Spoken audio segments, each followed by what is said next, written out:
Bon dia. Avui us he preparat una lectura de la Lola Anglada, directament escrita a les seves memòries. Escriptora, decoradora, pintora, ceramista i escultora. Estic contenta i fins crec que sóc feliç.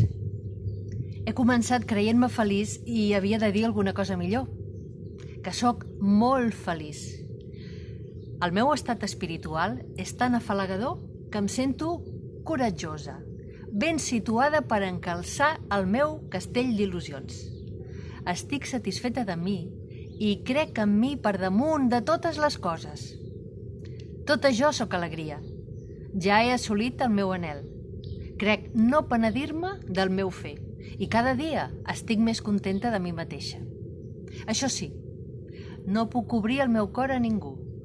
Però si jo pogués parlar obertament a un ésser que em pogués comprendre, estic segura que aplaudiria el meu procedir i diria que sóc mereixedora de lloances, perquè són les meves inquietuds les que em menen i perquè el meu ideal m'agavella com en una mena d'amor, talment una enamorada.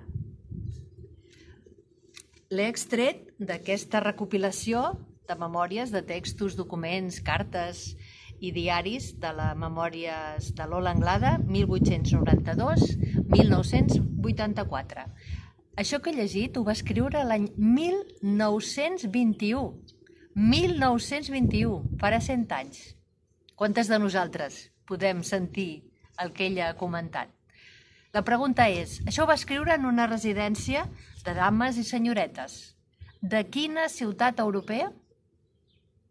És la pregunta avui, si voleu jugar. Una abraçada. Mua!